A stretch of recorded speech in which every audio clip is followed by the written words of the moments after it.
The question, how can I know the gospel is accurate? The answer, because there's only 2 points the gospel could have been falsified and we have strong evidence against both. First fact, if the gospel is true, so is Christianity. Second fact, nobody can just rise from the dead. If someone rises from the dead, they are superior to us, and since they can ignore biology, physics and chemistry, they're supernatural. If the Gospels are proven to be true, this proves that Jesus asserted dominance over physics by walking on water, biology by healing disabilities and diseases, chemistry by turning water into wine, life by resurrecting Lazarus and the centurion's daughter, death by resurrecting himself, reality itself by turning 2 meals into 11,000 meals, and everything else supernatural by casting out demons. In brief, it proves that he dominated over every aspect of the world as we know it, and was supernatural, which fulfills the definition of God.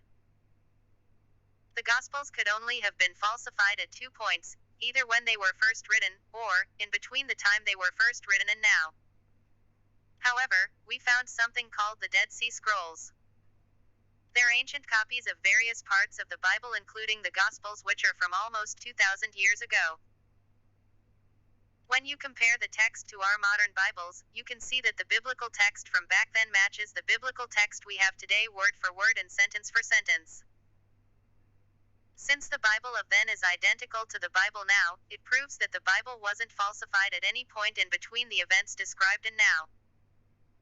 So either the events had to be falsified at the time they were first written, or not at all. The evidence that the Bible couldn't have been falsified at the time is quite simple. You can't falsify several thousand eyewitnesses willing to attest to something that would endanger them to admit, but legally and socially. Jesus did some of his miracles in front out up to 6,000 people, several times, meaning there were up to tens of thousands of eyewitnesses. That's not something you can plausibly invent.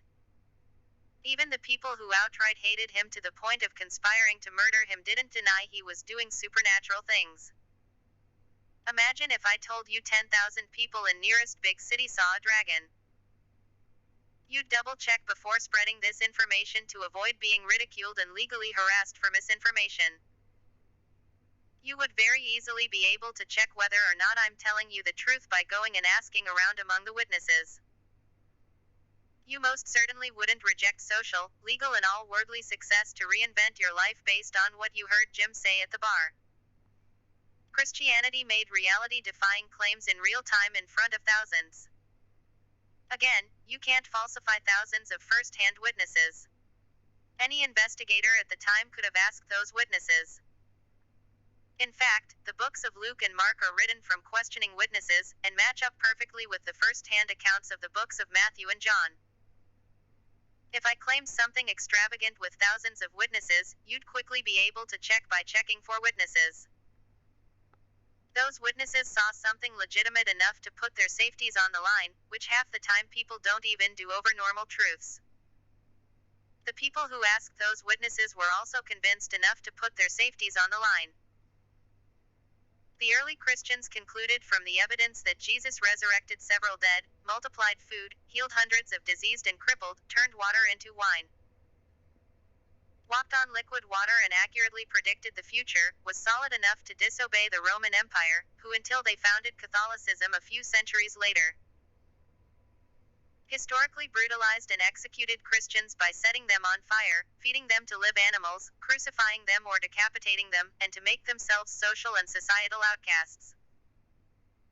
People can sometimes be irrational, but nobody intentionally ruins their worldly life on every level in order to believe unsound information. Thousands of people, who by nature and human behavior want to protect themselves, put themselves on the line out of certainty that what they saw was accurate. Thousands more did the same thing in conviction that those accounts were true. You can't falsify thousands of witnesses in real time, and that proves that the gospel wasn't falsified then either. The 12 disciples also attest to this, their deaths are historically documented.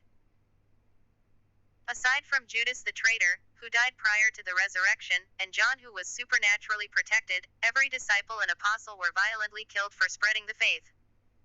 Some were even tortured. Not even one went back on his claims. People don't die for something they don't believe. This proves that the Gospels couldn't have been falsified at the time. Since the Gospels therefore weren't falsified then or in between now and then, this proves that they aren't false, but are in fact true. This evidences that the Christian Gospel is accurate, that Jesus is who he said he is, and that the God of the Bible is the real one.